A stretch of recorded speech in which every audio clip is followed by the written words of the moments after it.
Pertama, tanggapan saya, Razman Arif Nasution, terhadap putusan pra-peradilan Saudara Peggy Setiawan oleh Hakim Tunggal Bapak Eman Sulaiman dan upaya hukum berikutnya. Nah, dalam perspektif hukum yang saya pahami, sebagaimana hari Selasa yang lalu, saya sudah menjadi narasumber di salah satu TV swasta, dan pada Selasa itu hampir semua TV yang ada agenda atau program acaranya talk show itu mengungkap, mengulas secara detail tentang putusan pra-peradilan yang menerima gugatan pra-peradilan oleh Saudara Peggy Setiawan yang diajukan oleh beberapa orang pengacara. Nah, oleh karena itu, saya sebagai seorang praktisi, juga pengacara di dua orang yang terkait dengan kasus almarhumah Vina dan Eki, sekaligus saya yang disampaikan oleh banyak orang, dituduh oleh para netizen, termasuk Kak Elsa atau Bu Elsa ini, bahwa kami ini dianggap antek-anteknya polisi, kira-kira gitu Kak ya. Sehingga kita dibully, bahkan saya Kak, saya sebelum Kakak nyampe di kantor saya tadi, itu masih ada teror masuk ke saya. Masih Kak. Dan itu tidak masalah bagi saya, karena menurut saya ini demokrasi sepanjang tidak keterlaluan. Jadi saya sampaikan, sejak diputuskan pada hari Senin kemarin, siang selesai, malamnya sekitar jam 10 dibebaskan Peggy-nya, lalu kemudian Selasa itu ada acara di kediaman beliau, di sana disambut oleh masyarakat. Dan hari ini Peggy Setiawan tuh roadshow kemana-mana. Pergi ke TV A, TV B, TV C. Nah, ini pertanyaan besar bagi saya. Ada apa? Baru kali ini saya lihat ada putusan pra-peradilan dan orang yang menang itu roadshow kemana-mana. Kalau memang ini pure untuk kepentingan pribadi seorang Peggy Setiawan, cukuplah sampai di situ Kak. Ini menghadiri beberapa TV, wawancara TV. Salahkah itu? Tidak. Tapi kita melihat bahwa dugaan saya bahwa ini ada dugaan yang memboncengi dan depolitisasi untuk mengganggu keberadaan petinggi Polri, kok kayaknya saya hampir yakin. Nah, karena itu saya mulai mengamati, ada apa ini dengan seorang Peggy Setiawan? Kenapa? Karena kalau saya secara jujur melihat bahwa ya sangat tidak lugu menurut saya, sangat tidak polos menurut saya, seseorang itu dengan bahasanya, tapi kalau dilihat dari fisiknya. Saya ini seorang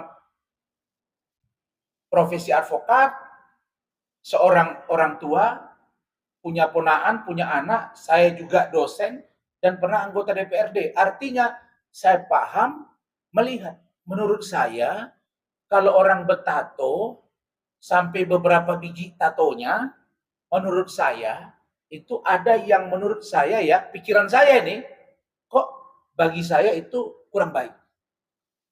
Kurang baik. Nah, jadi kalau sekarang dimunculkan citranya itu sebagai orang yang sangat suci, sangat bersih, sangat tawadu, kok kayaknya saya kurang yakin. Saya nggak menuduh. Nah, kemudian ketika dialog hari Selasa itu di salah satu TV swasta, ketika diwawancarai oleh hostnya, itu saudara Peggy mengakui bahwa dia salah satu pendukung sepak bola, termasuk nama orangnya gitu. Sayangnya saya tidak diberi kesempatan untuk berdialog dengan beliau karena dilarang oleh hostnya. Saya paham kalau Razman yang bicara nanti dianggap menginterogasi. Tapi di TV sebelah itu wawancara Kak, dialog. Nah, ada kesempatan narasumber itu dialog. Nah, saya sebenarnya pingin gitu. Ingin saya tanya, misalnya kenapa ada tato, untuk apa tato itu dibuat, kenapa dihapus, kemarin katanya dibuat tato 2015, kenapa 2016 baru dihapus, Benar nggak pencinta bola? Benar nggak pendukung Persija? Boleh dong. Kenapa diganti nama jadi Robi? Tahu nggak dia kalau bapaknya kawin lagi? Tahu nggak dia kalau misalnya bapaknya mengganti nama? Kira-kira begitu kan? Karena ini memang bukan objek, bukan materi perkara. Makanya kalau saya katakan dari awal bahwa utusan Hakim Eman Sulaiman ini sangat-sangat tidak cermat dan tidak menyelesaikan masalah. Tidak menyelesaikan masalah. Ada 9 poin yang menjadi amar putusan. Dan dari 9 ini, saya sudah jelaskan dan saya pertegas lagi. Ada 2 yang sangat-sangat tidak menurut saya logik. Tidak logik dan kontraproduktif. Pertama, menyatakan tidak sah. Poin 5 ya. Menyatakan tidak sah segala keputusan atau penetapan yang dikeluarkan lebih lanjut oleh termohon yang berkenaan dengan penetapan tersangka atas diri pemohon oleh termohon. Apa urusannya? Hakim Eman Sulaiman sudah mengunci putusan berikutnya.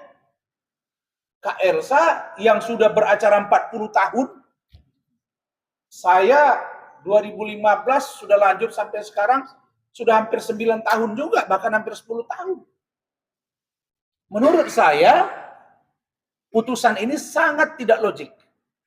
Bagaimana mungkin putusan yang sudah dibuat hari ini mengikat bagi yang berikutnya? Yang saya tahu, final and binding, iya. Apa logika hukumnya? Saya buka. Peraturan Mahkamah Agung nomor 4 tahun 2016 tentang larangan peninjauan kembali putusan pra peradilan. Di bab 2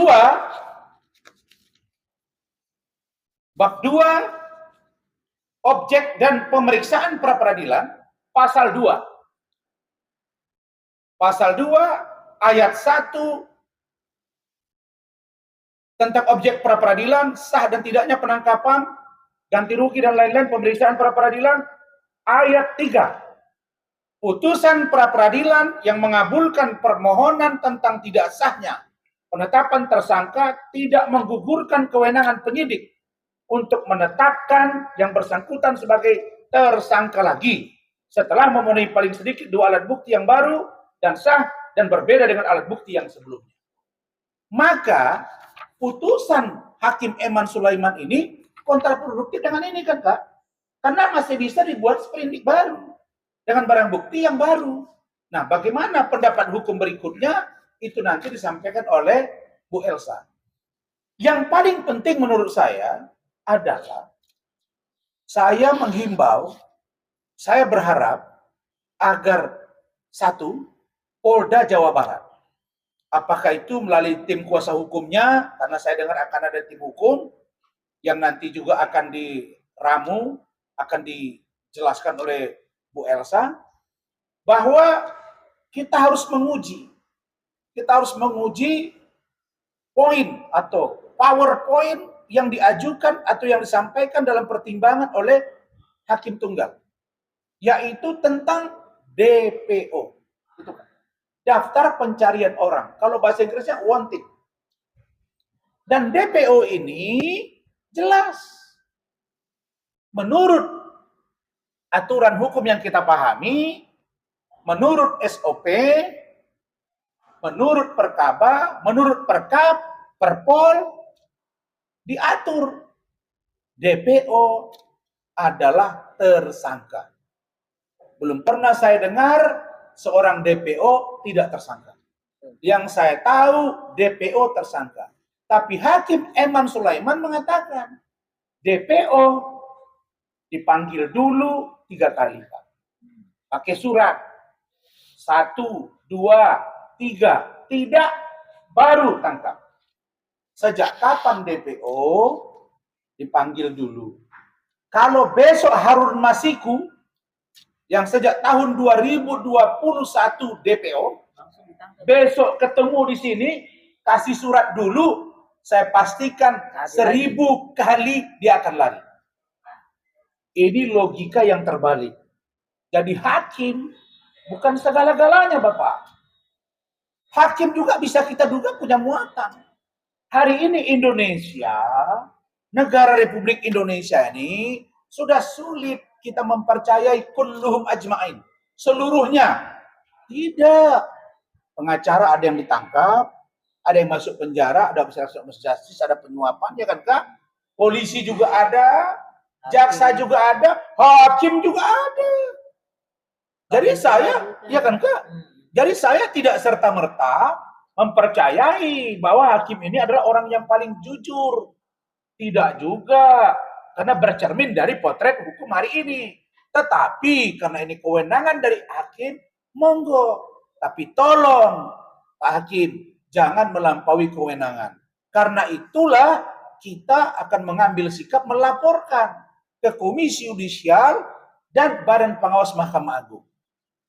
Berikutnya, kita mendorong masyarakat biasa. Apa tadi? Contoh dari Bitkum Polda Jabar. Tolong berkirim surat ke Badan Pengawas Mahkamah Agung, Pak. Untuk memastikan apakah benar DPO itu dipanggil dulu 3 kali. Apakah benar diperiksa dulu sebagai calon tersangka atau tidak. Itu yang setahu saya yang keadaan normal. Terus dia bilang, OTT, ada bunyinya begitu Kak ya, kecuali OTT atau operasi tangkap tangan. Operasi tangkap tangan dilakukan oleh KPK misalnya, tetap yang bersangkutan itu adalah saksi dulu. Tidak pernah OTT langsung tersangka. Banyak orang yang ditangkap bersama dengan bupati wali kota, lalu sebagian dibebaskan. 1 kali 24 jam yang diperlakukan begitu kan gitu Kak. Saksi dulu baru tersangka. Tidak pernah orang DPO itu orang tangkap tangan itu langsung tersangka, tidak pernah. Kan gitu Kak ya. Itu jelas diperiksa dulu, didalami dulu. Nah, ini seolah-olah operasi tangkap tangan itu bisa dilakukan. Saya sudah lihat berkali-kali KPK OTT itu saksi dulu, barulah besoknya ditetapkan sebagai tersangka. Karena ada kewenangan 1 kali 24 jam. Kalau untuk korupsi dan lain-lain, kecuali terorisme. Terorisme 7 kali 24 jam. Nah sekarang, dia mengatakan harus ada surat panggilan, harus dipanggil pakai surat, harus diperiksa sebagai calon tersangka.